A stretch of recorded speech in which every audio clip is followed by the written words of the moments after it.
Sveiki, sveiki visi.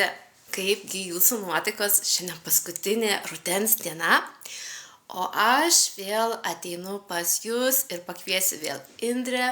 Toliau tęsime savo dviejų merginų rubriką ir šiandien kalbėsime apie baimės.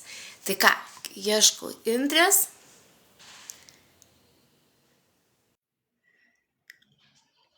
Ir smagu, kad prisijungiai prie mūsų. Kaip tavo nuotaikos, Dovilė? Labas, labas, Indrė. Labas, Tave matyti. tave taip pat.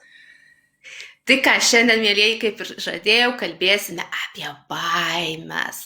Aš tikiu, kad mes labai daug turim baimių. Vieni bijo vorų, aukščio, tačiau šis laivas ne apie tai, o apie baimės, kurios trukdo mus kažką pasiekti mylimoje veikloje.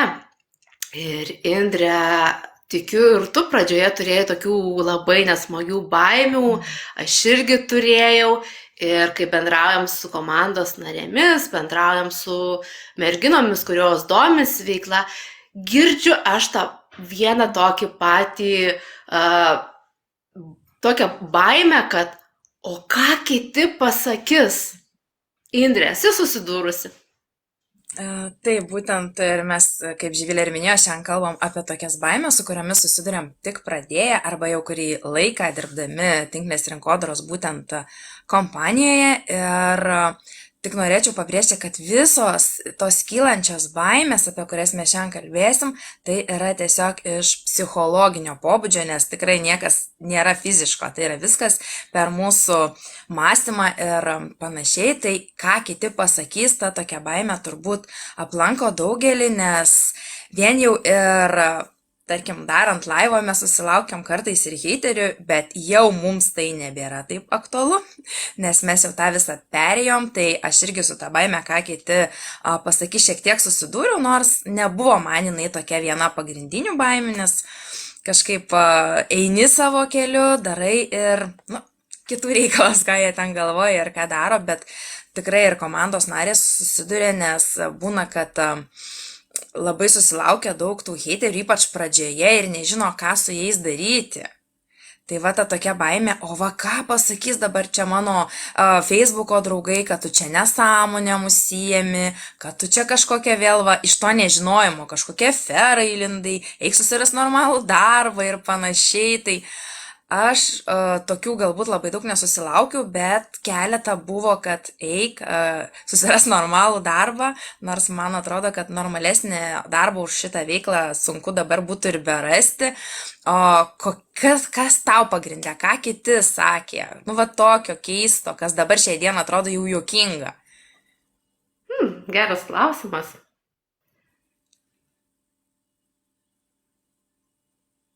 Va, man buvo toks, kaip tik pradėjau daryti video, laivus, storius, tai man buvo, sakydavo, va čia influencerė naujoji. Tai gerai, čia nieko blogo. Jo, bet buvo man taip juokinga, tuo metu man buvo sunku priimti, man buvo tuo metu kažkaip nemalonu, žinai, taip. Ir kai gauni tą influencerį, nu blin, man buvo sunku priimti, žinai, o dabar, jeigu kažkas pasakytų, wow, super, naujoji influencerė. Dar žinai, su ta kritika ypatingai, kai mes labai įmam į širdį, tai man pradžioje irgi buvo, aš jau gal čia kažkada ir pasakojau, kai įdėdavau kažkokį postą į grupę ir susilaukdavau, tarkim, daug neigiamų komentarų, tai aš iš tos baimės tą postą net ištrindavau, nes pradžioje tai nesuvokdavau, kad tai yra ne mano problema, kad tai yra tų žmonių, kurie komentuoja problemą.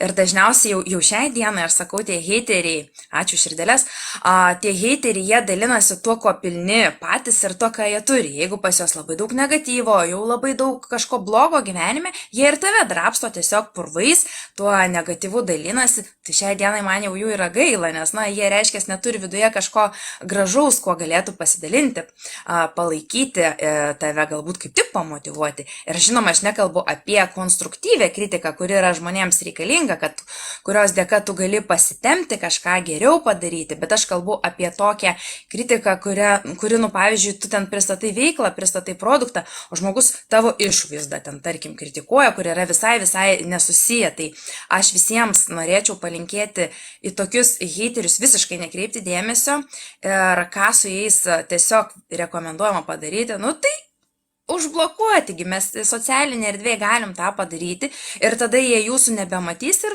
tiesiog, tai atsimenu pradžioj, tas užblokuotų žmonių sąrašas pas mane buvo tikrai didelis ir tikrai jisai didėjo. Šiai dienai man jau mažai tenka žmonių užblokuoti. Bet ir šitą kritiką visai kitaip reaguoju. Būdavo, sakau, susinervini, ištirni postą, ten kažką bandai atkomentuoti.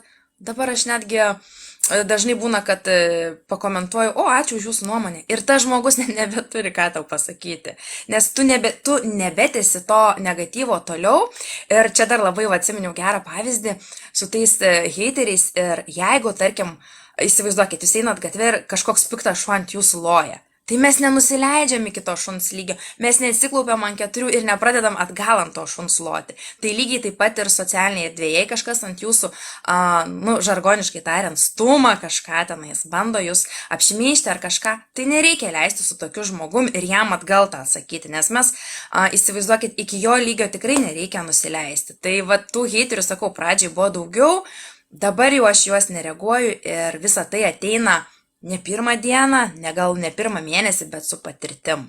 Nes tikrai būna ir mano komandai merginų, oi, čia taip ir taip pasakė apie kompaniją, oi, taip ir taip apie produktą. Nei tas žmogus bandė, nei jisai žino, nei galbūt jo kažkokia kitokia patirtis. Tai pradžiai labai lengva, kad jūs heiteriai žlugdytų, bet patikėkit manim, jeigu jūs norėsit, užsiauginsit begemoto odą ir tai heiteriai tiesiog atšoks nuo jūsų ir visiškai jums nebereaguosi. Tai čia yra, aš manau, kiekvienoje veikloje, ne tik tinklinio marketingo. Tu, tarkim, gali pradėti prekiauti drabužiais, irgi susilauksi heiterių. Gali pradėti pardavinėti bandeles, irgi susilauksi heiterių. Nes tokie žmonės, jie neturi ką veikti, neturi kuo dalintis. Ir tarkim, mes, kai darom laivus, irgi būna to heiterio. Vienas kitas, kuris išdrįsta kažkokį palaikymo žodį pasakyti, o, merginos, kaip fainai, jūs čia kažką darot, nesėdit kamputį susisukusios. Tai aš tai labai vertinu tą palaikymą, nes, smagu sulaukti jo ir iš išorės, bet kai mes esam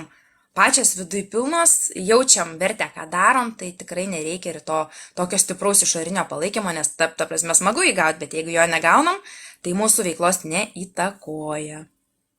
Ar daug tavo komandai merginos skundžiasi su to heiteriu, kad va, čia taip ir taip?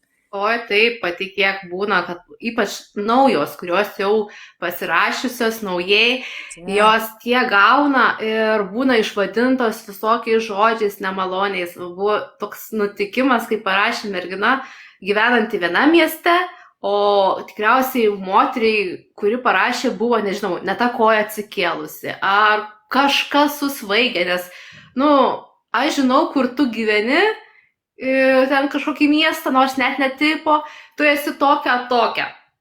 Tai jei jau stresas, o sakau, tu gyveni čia, sako, ne, sakau, tai ko tu čia dabar susinervinai. Aišku, man buvo ir kažkada sakė, irgi iškvies policiją, nors nesupratau už ką, nes parašiau gražios dienos. Žodžiu, būna įvairių tų kritikų, įvairių pasakymų, tačiau ką aš supratau ir ką aš rekomenduoju, kai gaunate kritiką, supraskim vieną. Mums banko sąskaitos kritika, kitų pasakymai nepapildys.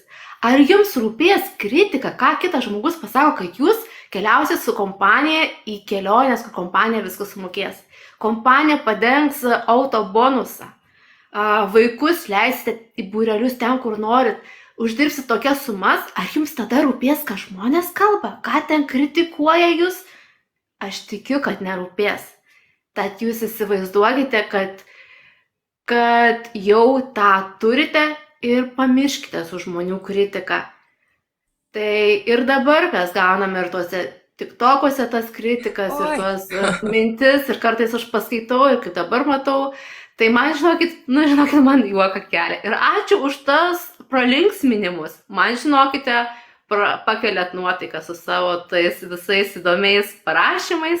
Man tik taip pasikraunu aš tokio, man tokia šypsena, kai atrodo ateini kažkoks velniukas būna, ai, kažkokia nuotaikos lyg nėra. Ir tu paskaitai, tu atrodo nesąmonė ir tu pasikrauni, tokia juokinga, bet diena atrodo Ir, būna.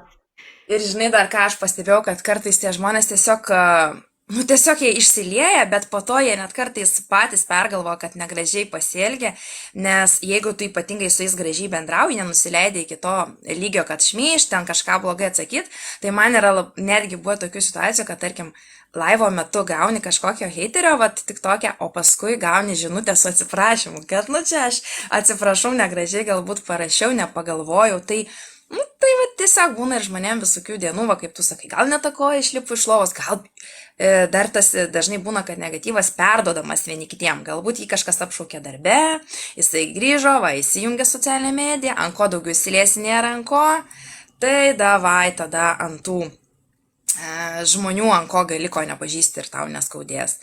Taip, kad ta kritika jau kažkaip nėra tokia skaudi. Na, žodžiu, man labai patinka iš tikrųjų tie komentarai. Ačiū jūs, kad jūs pakeliate nuotaiką toliau ir bus diena nuostabesnė. O dabar keliaujam prie kitos baimės. Tai aš paskutiniu momentu irgi pradėjau su tokia baime moterų ypač susidurti. Seniau kažkaip tokios baimės negirdėjau. Bet, o jeigu netiks man produktas? Tai žiūrėkite, mes einame į vaistinę, perkame produktą. Mes einam, perkame kituose prekybose centruose. Mums irgi tenais būna, kad patinka produktas, būna ir netinka. Tai mes kiekvienoj parduotuviai apsipirkę nežinom, ar tas produktas tiks ar netiks. Tačiau, kai mes neišbandom, mes negalim pasakyti, ar mes taip pamilsim tą produktą, ar ieškosim toliau kito. Tai atvirai pasakius, aš irgi turėjau tokią klausimą kažkada, kai tik pradėjau šią veiklą, ar man tiks vienas produktas, nes mano oda yra alergizuota. Nu, tiesiog daug produktų aš negaliu naudoti, aš turiu atsirinkti, nes man sukelia alergijas. Ir aš labai atidžiai žiūrėjau, ką aš naudoju, kur aš jungiuosi, ką aš darau. Ir kai aš pati išbandžiau, pamačiau, kad man pasiteisina, nealergizuoja, valio, aš toliau naudoju. Pamatau, kad man tas produktas netinka. Tada toliau einu ieškoti kito. Viskas valio. Taip kiekvienoje parduotuvėje mes galime atrasti tai, kas tinka, kas mums netinka. Tačiau aš esu be galo laiminga, kai pasianalizuoji tas sudėtis, pamatai, kad nėra tų sintetikos, nėra tų parabenų, nėra visai kitų tokių aštrių sudėčių, kuriuos aš naudojau, kai dar nebuvau kompanijoje. Ta baimė, manau, kad taip, jinai yra reali, aš tikiu, kad yra baisu, kai tu to nežinai to produkto, tu atrodo turi naudoji, tau pasiteisina ir nesukelia alergijos. Ir tau atrodo mintis, o gal aš ten sukels man tą alergiją.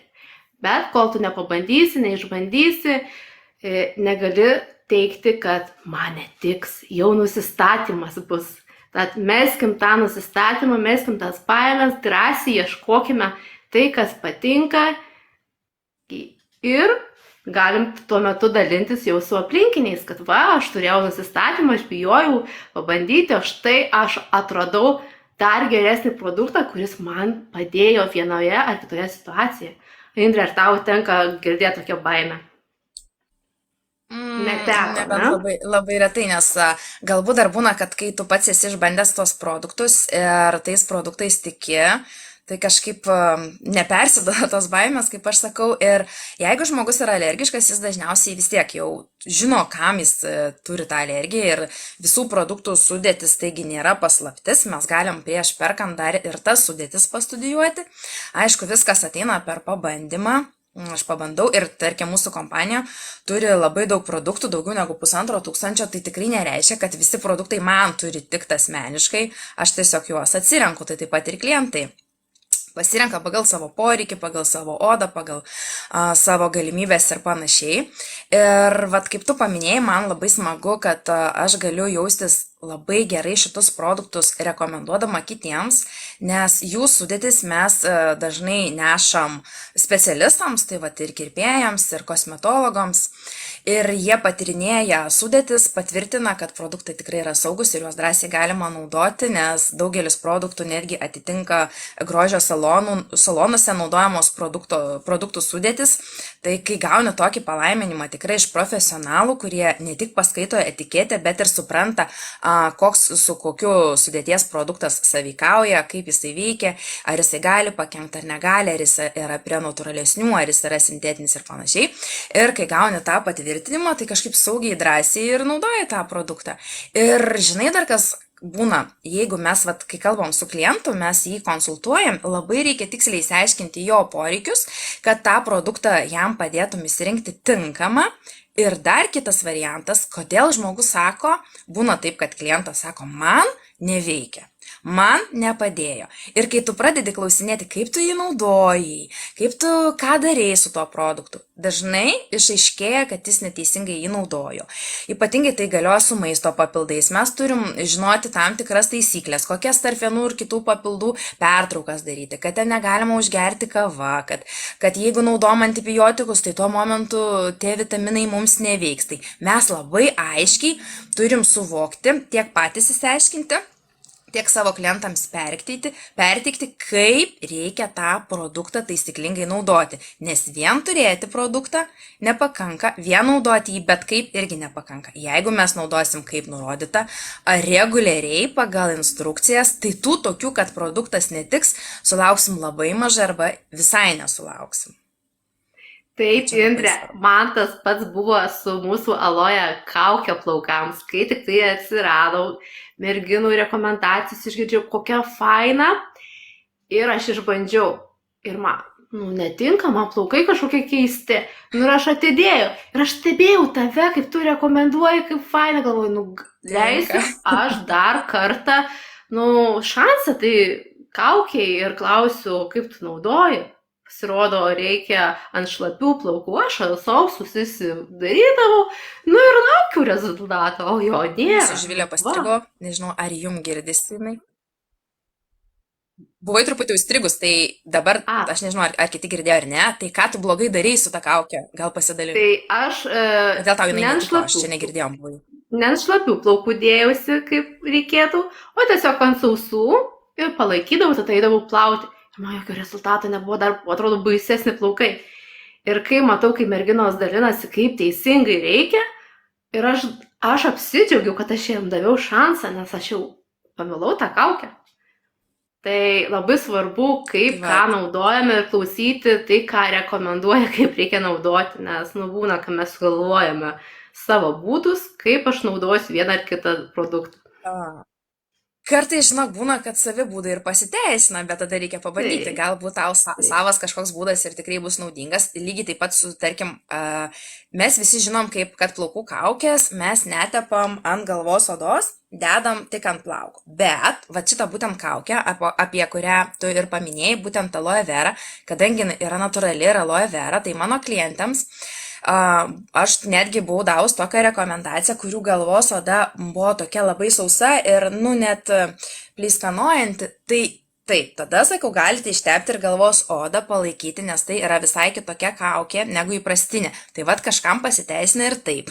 Tada kitiem, kam greičiau linkia rebaluotis plaukai ir jie, jeigu tepa šaknis, tada plaukai greičiau rebaluojas. Tai labai kažkokį produktą vartojant, dar kartą paminėsiu, kad svarbu atsižvelgti į rekomendacijas, į tą patį produktą, kaip jį vartoti ir dar svarbu atsižvelgti būtent asmeniškai į to žmogaus, kokie jo oda, kokie jo plaukai, kokie yra jo poreikiai, nes kas tinka vienam, nebūtinai tiks kitam, arba kas tinka vienam vienaip naudojant, nebūtinai taip pat naudojant tiks ir kitam. Tai labai svarbu yra atsižvelgti asmeniškai, tai visiems, kas susijama tokia veikla, kad neiškiltų šitą baimę, kad nesulauktumėt iš kliento tokio atsakymo, kad man tas produktas netiko, tai visada pirmai išsiaiškinkit, leiskit daugiau kalbėti klientui apie save, negu jums apie tą produktą. Ir tikrai ir šitą baimę tikrai bus tokia panaikinama ir su jie nesusidursit. Taip, kas jungiatės, pasilabinkite, prašykite, iš kokio miesto esate. Aš esu iš Vilniaus, Indrė iš Anykščių. Nepakeitėme gyvenamosios dar vietos. Ir ką, keliaujam prie trečios baimės. O jeigu man nepavyks? Oi, Jeigu tokia nepa- baimė. Taip, jeigu Mhm. man nepavyks, mes labai dažnai tikrai susidurim su tokia baime, kai gauname pakvietimą keisti savo gyvenimą, užsidirbti, ne? Kai mes dar niekada nesam to darę, tai yra natūrali baimė, kuria kyla bet kur. Aš net ir įdama pas darbdavį prisimenu, kai keičiau darbą, turėjau tokią baimę, o jeigu man nepavyks, o jeigu aš nesutarsiu su kolegomis, o jeigu. Ir ką aš pastebėjau, kad tai kalbėjo tarakonai. Jeigu mes gauname kažką naujo, nežinomo, tai atsiranda tie tarakonai, kurie tau sako, o jeigu tau nepavyks, tai tu laiką sugaiši, galbūt tai kažką kitą nuveikusi. Bet jeigu mes nepasiduodam tiem tarakonams, mes pasirodo atrandam tai, kas mums patinka. Ir tada būna juokinga, kad aš kažkada taip galvojau. Ir džiaugiamės, kad nugalėjom tuos tarakonus, priėmėm tos savo rankas sprendimą, nors ir buvo sunku, bet ėjom ir darėme. Tai Indrė, ar gauni tokių baimių, kad man, jeigu nepavyks? Tiesą sakant, iš potencialių verslo partnerių, kai kviečiu merginas prisijungti prie komandos ir būtent užsimti šitą veiklą, tai ši baimė yra viena pagrindinių, kad man nepavyks, nes aš nemoku to, nemoku ano ir taip toliau. Bet aš netgi kartais rekomenduoju tada padaryti tokį, kaip pratimą, pasimti popieriaus lapą ar ne, pasidalinti per pusę ir vienoj pusėje susirašyti, ką aš gausiu, jei tą pradėsiu ir darysiu, ir ko aš neteksiu, jei pradėsiu ir nedarysiu. Ir pasižiūrėti, kuri pusė ką nusvers. Ir, tiesiog galimybių internetu. Kaip? Pasisveikinau su galimybės internetu. Sveiki, taip. Kalbam apie baimės ir tą baimę, kad man nepatiks, netiks, nemokėsiu veikla. Tai kaip ir visur, bet kaip mes galim nugalėti tą baimę? Tik pradėję daryti ir pamatę. Ir kai kažkokį veiksmą padarysim, tas veiksmas, jeigu bus mums sėkmingas, mes mūsų kažkaip savim labiau patikėsim, pasitikėjimas padidės, mes darysim antrą veiksmą, jeigu vėl pavyks, mes vėl save paauginsim ir tą baimę tada tikrai išgaruos. Ir ar mes gimė mokėdami? Nei kalbėti nemokėjom, nei vaikščioti, viską išmokom, bet esmė ta, kad mes kai būna maži, mes mažiau tų baimių turim, nes mes neprisigalvom dar va iš šono, kas ką pasakys, kas ką pagalvos, mes einam ir darom. Ir ši veikla nepabandęs, tu ir nesužinosi, ar tau jinai yra skirta. Ir jeigu, aišku, tu pradėsi ir duosi tai veiklai tik 1 mėnesį ir per mėnesį tikėsi pasiekti didelių rezultatų, tai irgi nesužinosi, ar šita tavo veikla pavyks, nes reikia duoti laiko, reikia įdirbio.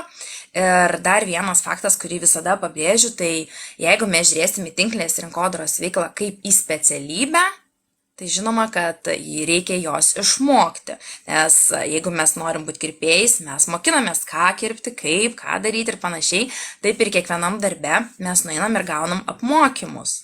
Nesvarbu, koks darbas bebūtų, ar jūs eisite dirbti parduotuvę, ar jūs eisite dirbti banką, ar jūs eisite dirbti kažkokį kitokį ofisą, jūs gausite apmokymus, nes nauja vieta, naujas darbas, naujas darbo pobūdis, tikrai mes negalim visko žinoti.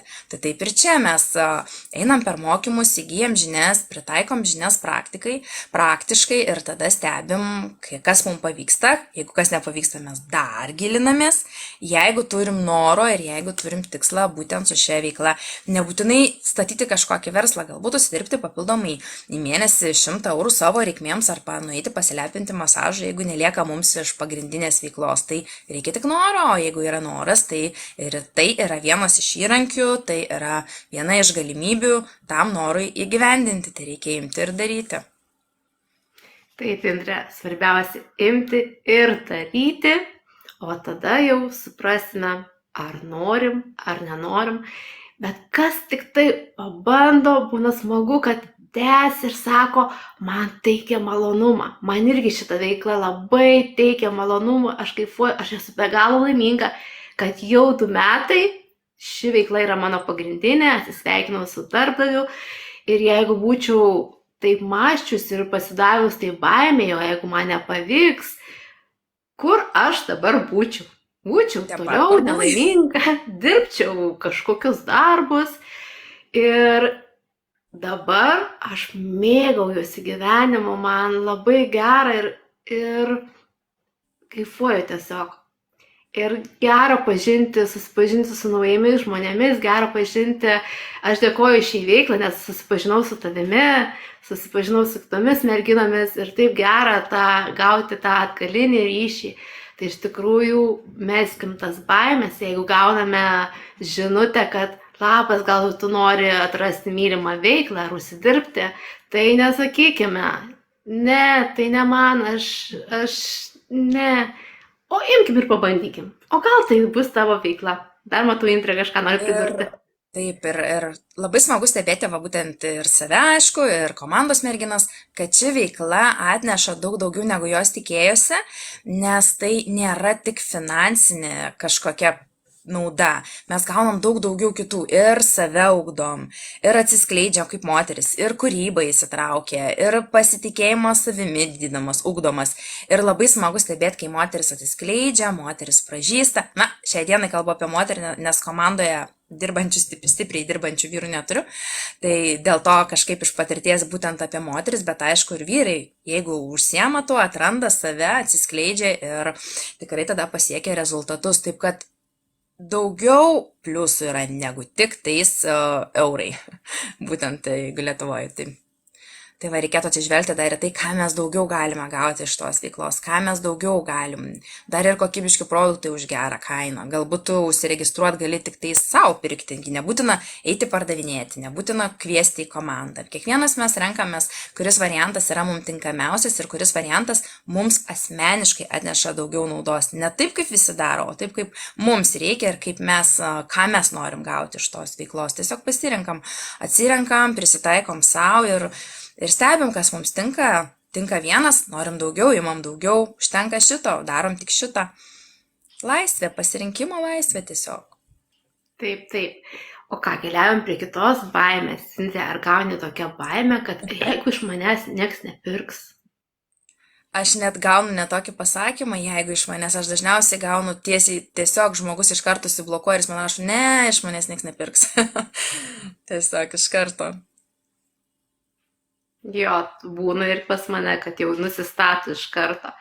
Tai atvirai pasakius, man irgi buvo kažkada kilus tokia mintis pradžioje veiklos, kai aš naudojau tik tai savo reikmėms, buvau pamilusi produktus ir aš su nieko nesidalinau. Nors man taip patiko indų ploviklis ir aš mačiau tą rezultatą, kad jisai nesukelia alergijų, mano rankos dar ir pamaitintos, sudrėkintos ir aš galiu dar indus plaunant, dar ir rankas nusiplauti.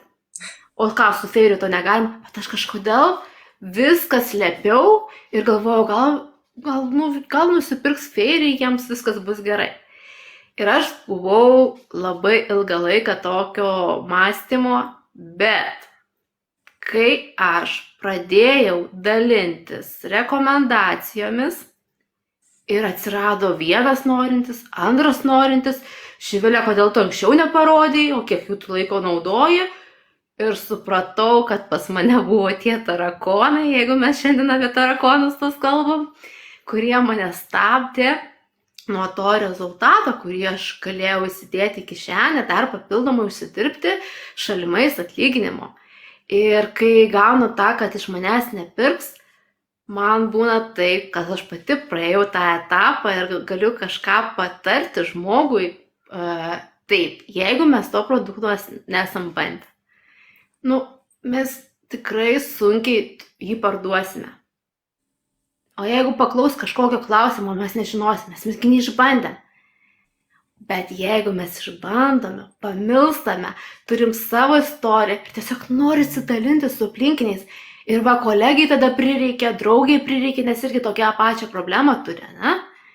Tai kuo drąsiau tada dalintis, tai aišku, jeigu mes turėsim apglėbę savo produktus, nieko šitą nedarysime, taip ir iš mūsų taip ir nepirks niekas. E, Taip, tai aš tik tais ir paantrinčiau, kad jeigu mes patys produkto neišbandėm, nežinom, kaip jisai veikia, nežinom jo savybių, nežinom kokius rezultatus, tai ir bus tas pardavimas, kišimas ir daugelis bijo to žodžio, nenori būti pardavėjais. O kitas variantas, jeigu mes tą produktą išbandėm, mes žinom, ką ir kaip jis veikia ir dalinamės tiesiog gautais rezultatais, tai bus rekomendacija, kuri galbūt žmogui padės įspręsti tą pačią problemą ir žmogus visai kitaip į tave žiūrės. Ir tas pasakymas aš nemoku parduoti yra galbūt toksai kaip blokas žmonių galvose, nes jie įsivaizduoja, kad pardavėjas tai tiesiog, nu va, tokia, eit, pakišt prekes ir parduoti. Bet jeigu mes pagalvosim, kad mes kiekvieną dieną save parduodam, netiesioginį į savo kūną, bet parduodam savo sprendimus šeimai, kur geriau atostogauti. Mes parduodam save darbdaviui, kad jis pasirinktų mus, pakviestų mus į darbą. Mes rekomenduojam, kur gerai daro manikiūrą, nes pačios ten pasidarėm, dalinamės tuo rezultatu. Tai vadinasi, mes kiekvieną dieną kažką parduodam, tai kodėlgi nesidalinti tais gautais rezultatais ir kurie mums gali atnešti finansinę naudą, nes jeigu mes nusipirksime produktą, pavyzdžiui, Maximo ir pasakysim draugė, nu koks fainas valiklis, nueik nusipirki Maximo ir dar reklamuosim, kad plus dar ir akcija šiandien yra, tai mes tokios apčiopiamos naudos ir negausim, nu, nebent draugės padėka. Bet už ačiū sotus nebūsim šiai dienai, o jeigu mes parekomenduosim produktą, kurį išbandėm iš savo elektroninės parduotuvės ir jį parduosim katalogo kainą, nes mes perkam užsiregistravę savikainą, tai mes iš tos rekomendacijos dar ir uždirbsim. Tai čia būtų vienas dalykas, o kitas dalykas labai dažnai žmonės pastebėjau ir pati, kad jeigu pradeda veiklą tinklinės rinkodaros kompanijai, tai jie veikia kaip slapti agentai, jie tiesiog slepiasi. Tai iš kur žmogui žinot, kad tu kažką parduodi, jeigu tu net veiki slaptai ir net nerodai ir nedemonstruoji. Tai ypatingai šiai dienai, kai yra socialinės medijos, labai lengva rodyti, va, aš naudoju tą, gavau rezultatus tokius.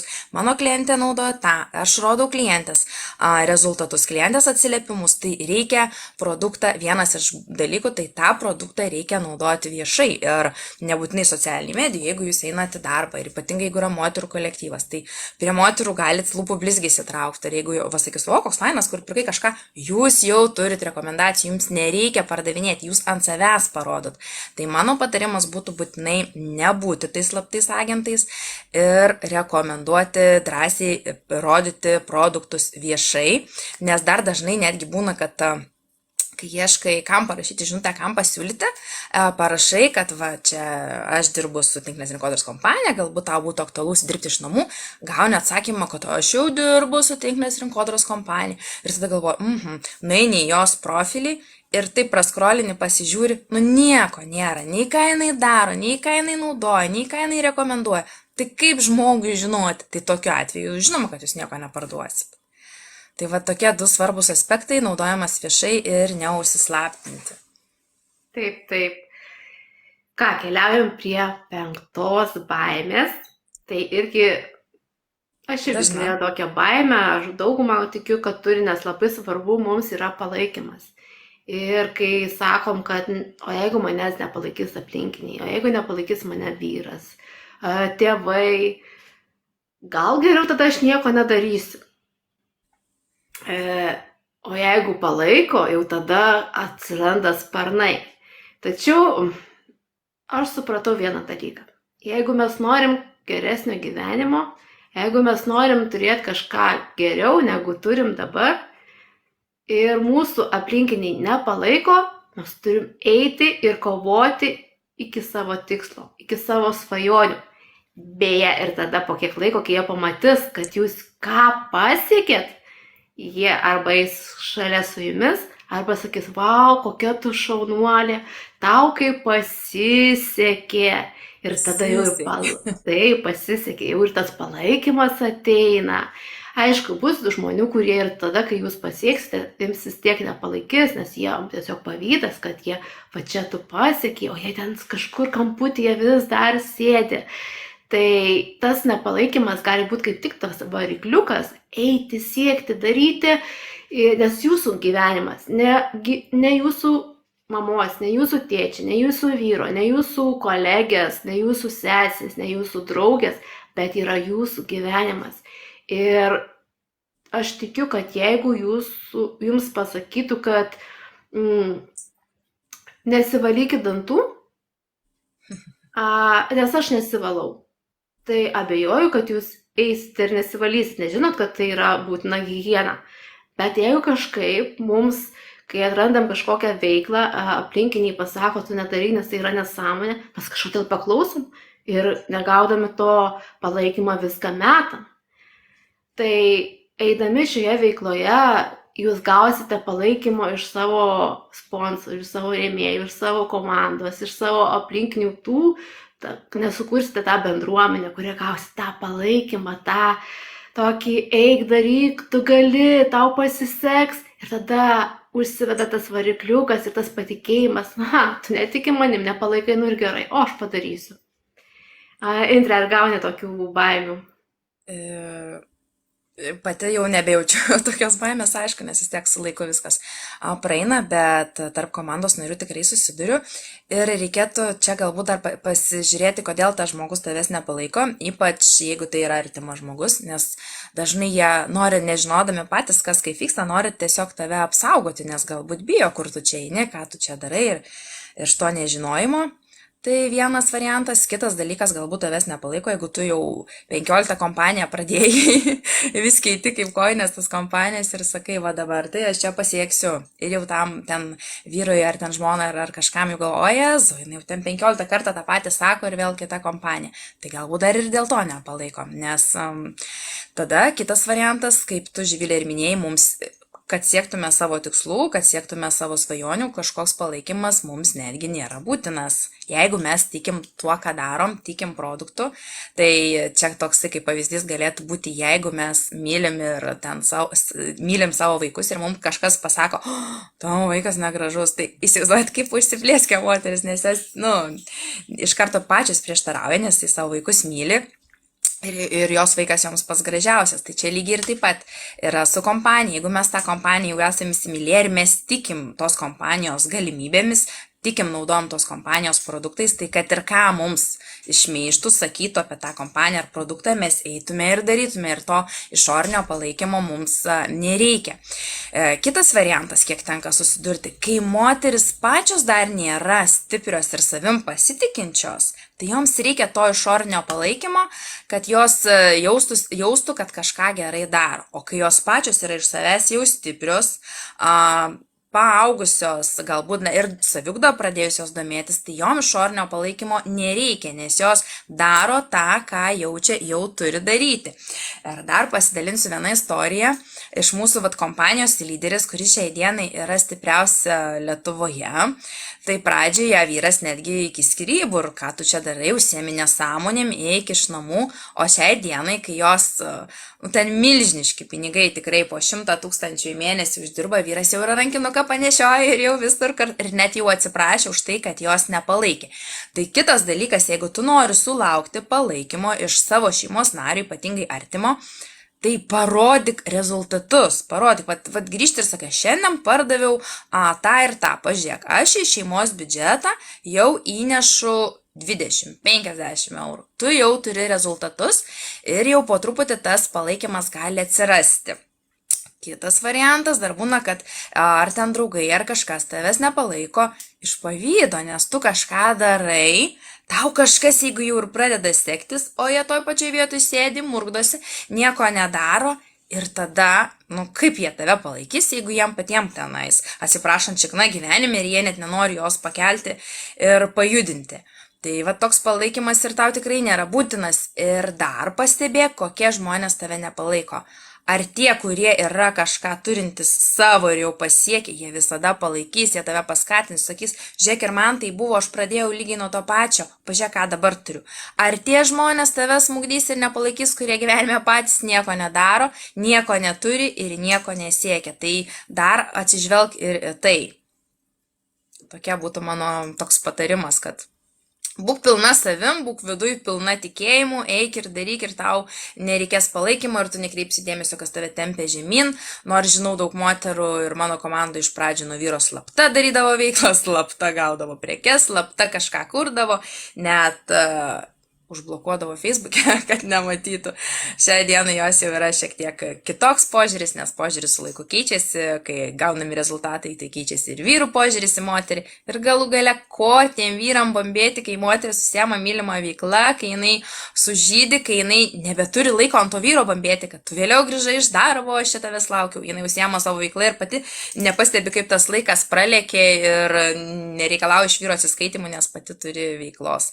Tai ir kažkur aš net esu skaičius, man atrodo, vieno žymaus vyro pasakymą, kad duok moteriai veiklos, duok moteriai mylimus hobius ir niekada jie ant tavęs nebambės ir šeimoje bus tik tai santarvė, harmonija. Ir tai aš manau, kad kaip tik vyrai, palaikykit moteris. Tai va. Taip, tikrai ir nemažai istorijų girdėjusi, kad pas lyderės net atvažiuoja tų komandos narių vyrai ir sako, dėkoju tau, kad pakvietė į veiklą, nes mūsų santykiai, santuoka išsisaugojo, nes jau buvo ant skyrybų, nes moteriai viskas buvo blogai, o dabar jinai pražydo. Ir pasirodo, ne vyras kaltas, o mes kartais būname nelaimingos, ieškom priekabių, nes pačios nebeturim ką veikti. Neturim savo gyvenimo. Taip, mes neturim savo gyvenimo, gyvenam, priklausom nuo vyro, nuo vaikų, pamirštame save. Tai kai aš išgirdau šias istorijas, tai man galvo, kaip faina, kaip smagu, kad veikla išgelbėja santuokas ir taip pat, kiek žinau, ir padeda nuo depresijos pasiekti, nes tada atsiranda mylima veikla, tu jau pamiršti, kas tau yra blogai, tu tiesiog mėgaujasi. Ir moteriams dar labai svarbi ta moteriška bendrystė. Jeigu tu esi viena užsisukus rutinoje namuose, tai va tikrai būna ir tau ta depresija ateina, ir tada vyras atsibosta, ir ant vyro bambys kažką netai padarė, nors jis viską kaip ir taip daro. Ir kai tu patenki į tą tokią bendrystę, kartu su moterim sieki bendro tikslo, gauni viena kitos palaikymą, viena kitos patarimą, tai va dėl to ir moteris atsigauna, pražįsta, tai jeigu yra tokių moterų, kurios kažką nori keisti savo gyvenime ir tiek finansiškai, tiek savigda domėtis, tiek paaugti kaip asmenybėm, tai plačiau galėsim asmeniškai pabendrauti, gali parašyti tiek man, tiek Živilei ir tikrai suteiksim visą informaciją ir pasidalinsim savo patirtimis. Taip, Indrė, tu teisi ir ką keliaujame prie paskutinės baimės. Taip, jau laikas greit bėga, jau paskutinė. Ir labai mes esame išmokyti iš mokyklos laikų, iš universitetų, kolegijų, kad gink Dieve tu neklysk, gink Dieve tu nedaryk klaidų. Ir mes visą tą bagažą atsinešam į gyvenimą. Ir kai ateiname į veiklą, mums irgi atsiranda to baimė. O jeigu aš suklysiu, o jeigu aš netai padarysiu, kas bus?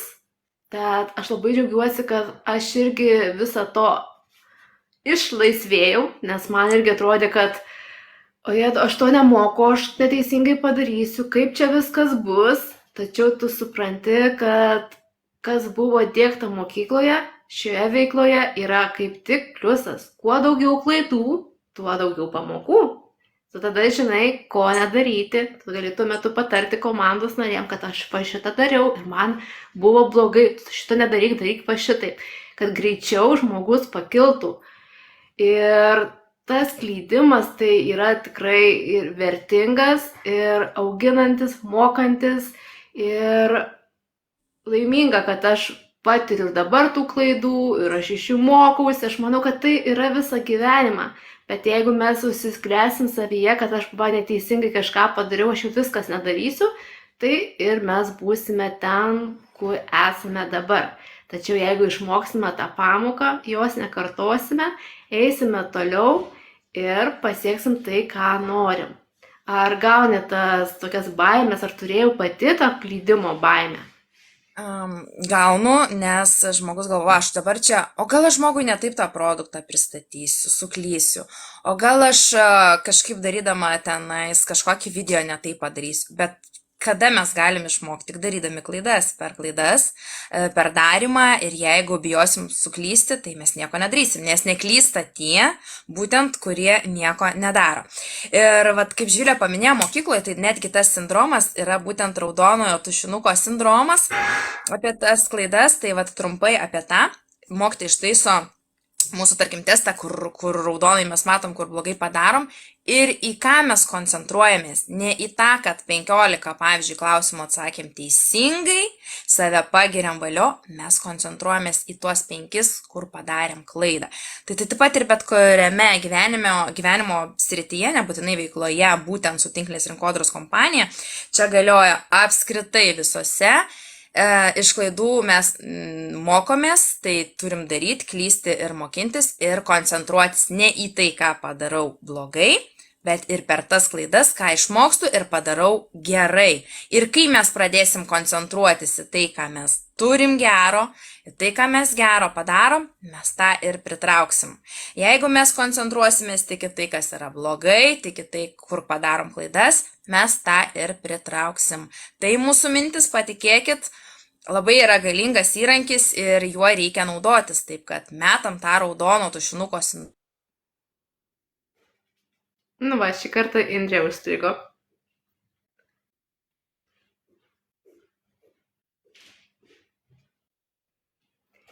Tai kas dar jungiasi, tiesiog pasilabinkite, parašykite iš kokio miesto, kol Indrė grįš į mūsų eterį, nes kaip tik dalinamės apie baimės veikloje iš namų. Ar tikiu, kad tas baimės galima prie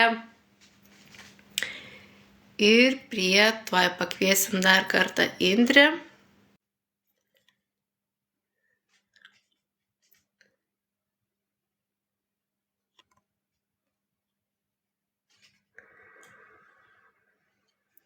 Tikriausiai sugrybavo TikTokas.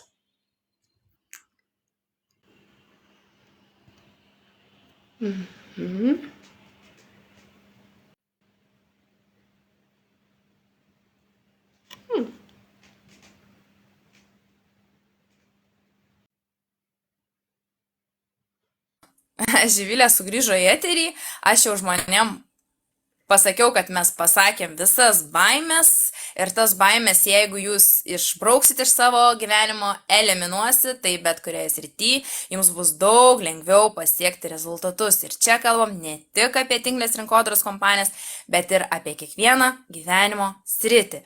Ir dar tada priminsiu, kad jeigu jūs galvojate apie tokią panašią veiklą, kaip ir mes, dar vis renkate, su kuria kompanija norite dirbti ir jūs domina, ar tai norite palyginti, ar sužinoti, kaip pas mus vyksta būtent tinklinės rinkodaros kompanijos, su kuria dirbo aš ir Živilė, tai mes dirbom su FM Vault, tai drąsiai rašykite tiek man, tiek Živilė ir nesvarbu kokie klausimai, kas susiję būtent su veikla, nes aš visada pabrėžiu, kad kvailų klausimų nebūna, būna tik neužduoti. Taip, kad laukiam jūsų klausimų asmeniškai.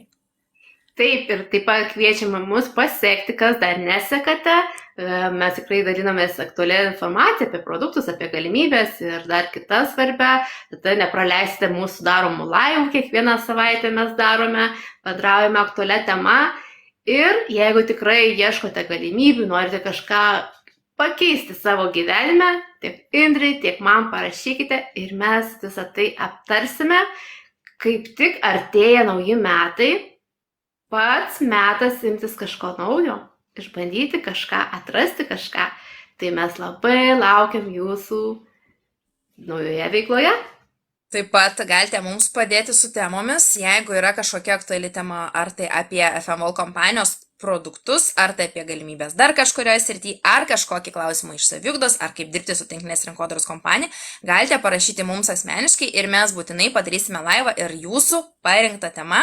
Ir žinoma, būsime labai jums dėkingos už pagalbą, galvojant, ką jums pristatyti, apie ką su jumis pasikalbėti, taip gausim abipusę naudą. Taigi laukiam jūsų žinučių ir šią temą. Taip, lauksim jūsų žinučių, ką norite išgirsti ir ką nuostabios jums paskutinės rudens dienos, nors atrodo, kaip būtų jau žiema. Geros nuotaikos ir beje, ar jau pradėjot ruošti draugėms, o gal net ir savo pasidovanoti. Tai lauksim. Nepamirškit savęs, save palepinti būtinai. Taip, būtinai.